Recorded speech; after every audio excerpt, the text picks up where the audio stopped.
M. Kodari tantang haters Jokowi dengan 1000 prestasi di acara ILC Karni Ilyas.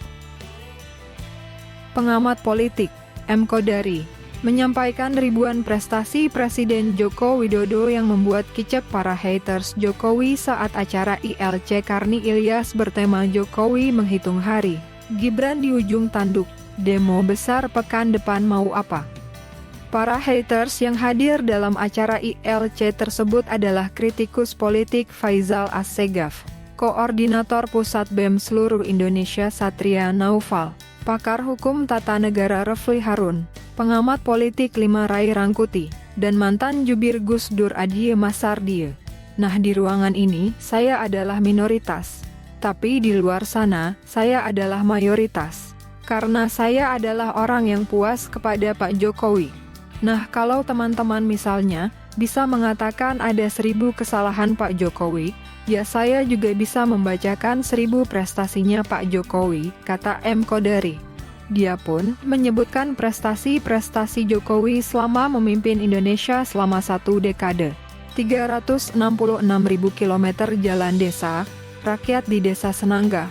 Senang, tadi jalannya jelek sekarang jalannya jadi bagus. 1,9 juta meter jembatan desa, 1,1 juta hektar jaringan irigasi baru, 6.000 kilometer jalan nasional, 43 bendungan, 2.700 kilometer jalan tol baru, 50 pelabuhan dan bandara baru yang mungkin sebagian itu dinikmati juga oleh Bang Faisal kalau bepergian. Tingkat kemiskinan nasional menurun dari 11 jadi 9. Kemiskinan ekstrim turun dari 6% jadi 0,8%, indeks pembangunan manusia naik dari 68 ke 74. Pemerataan desa, desa mandiri naik dari 174 di tahun 2016 menjadi 11.000 di tahun 2023. Desa maju dari 3.000 naik jadi 23.000, desa tertinggal turun jauh dari 33.500 jadi 7.000, desa sangat tertinggal turun dari 13.000 menjadi 4.600, jelasnya. Dikatakan Kodari, masyarakat desa sangat senang dan mengakui kinerja positif Jokowi selama ini. Happy nggak orang-orang di desa ini yang kualitas desanya jadi naik, yang status desa tertinggalnya jadi turun? Happy Pak.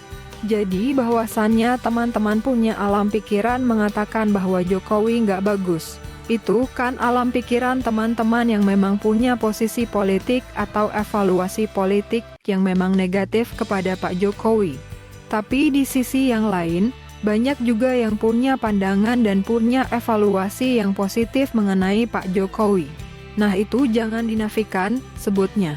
Lebih lanjut, Kodari juga tidak mempermasalahkan tema dari acara ILC kali ini dan Jokowi tidak ada masalah atau problem yang masa kepemimpinannya tinggal tersisa beberapa hari lagi.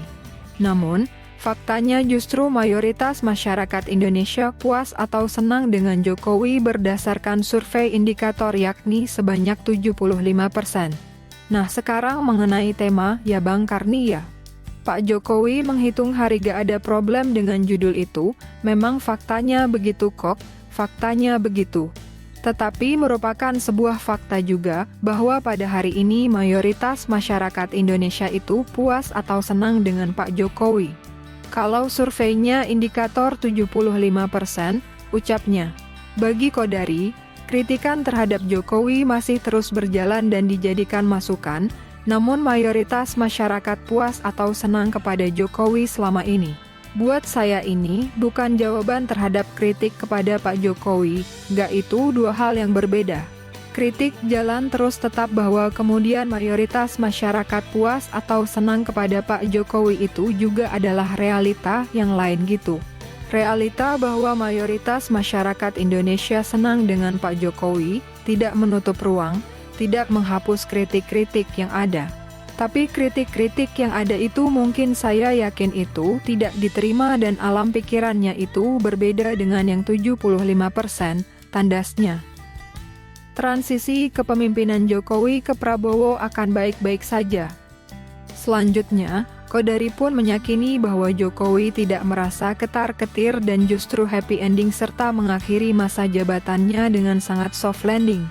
Nah, kalau teman-teman mengatakan bahwa Pak Jokowi ketar-ketir, ya saya juga bisa mengatakan Pak Jokowinya happy. Ya, ketemu dengan Pak Prabowo, ketemu dengan masyarakat, sambutan masih ramai ya kan? Datang ke IKN, tegas M. Qodari. Dia juga memastikan bahwa jikapun nanti ada gelombang demo yang diklaim besar pada 20 Oktober, maka prosesi pelantikan Presiden Wapres terpilih juga masa purna tugas Jokowi akan sangat smooth landing, sehingga transisi pemerintahan Jokowi dan Prabowo berjalan mulus. Kalaupun begini misalnya nanti, Pak Jokowi turun, dan turunnya Pak Jokowi insya Allah tanggal 20. Saya yakin walaupun ada demo nanti teman-teman tanggal 14 atau tanggal berapa, itu akan berjalan dengan baik. Pak Jokowi sore akan pulang Solo, dan setelah itu juga everything will be okay. Kenapa? Mari kita bercermin dari pengalaman pemimpin-pemimpin sebelumnya, katanya. Dia pun mencontohkan pemimpin sebelumnya mulai dari Presiden Soeharto yang mengalami peristiwa demo besar reformasi oleh kelompok mahasiswa. Selanjutnya Gus Dur yang juga mengalami demo serupa karena ada gesekan dengan DPR. Namun, hal ini berbeda dengan Jokowi yang tidak ada konfrontasi dengan parpol lain terkecuali PDI Perjuangan yang sudah mulai dirangkul oleh Prabowo. Pak Harto misalnya, kalau kita bicara pemimpin-pemimpin kita yang belakangan ya, yang kena demo paling gede, yang kena demo paling masif, yang mahasiswa paling banyak, itu pasti Pak Harto. Sekarang Pak Harto pernah gak masuk ke pengadilan? Pada hari ini faktanya, tidak ada Pak Harto yang katanya dijatuhkan atau ditumbangkan. Jangankan masuk penjara, masuk pengadilan pun tidak. Itu demo mahasiswa loh. Gus Dur, betapa banyak demo yang terjadi pada masa Gus Dur, yang membuat kemudian Gus Dur itu turun, bebernya. Gus Dur juga konfrontasi luar biasa dengan semua partai politik. Menteri dipecatin tiap hari, bukankah gak ada masalah hukum Bung Rey? Ada, kasus Bulog-gate. Tetapi setelah Gus Dur turun berhenti, ada gak proses hukum kepada Gus Dur? Masuk kena kasus pidana, gak ada. Dan sekarang Pak Jokowi, ada gak konfrontasi dengan partai politik? Gak ada. Satu-satunya partai politik pada hari ini yang berbeda sikap dengan Pak Jokowi cuma PDI Perjuangan. Dan yang terpilih sebagai presiden adalah partnernya Pak Jokowi yaitu Pak Prabowo, tambah dia lagi. Di sisi lain, M. Qodari juga menilai langkah Prabowo mengandeng PDIP dan minta masuk dalam pemerintahan justru menjaga Jokowi bukan meninggalkannya. Selain itu, Qodari menyatakan bahwa Prabowo dan Megawati sudah bersahabat cukup lama meski masih belum ada pertemuan kembali. Kalau Pak Prabowo itu meninggalkan Ibu Mega, kawan-kawan, itu Prabowo ketemu Mega udah lama banget.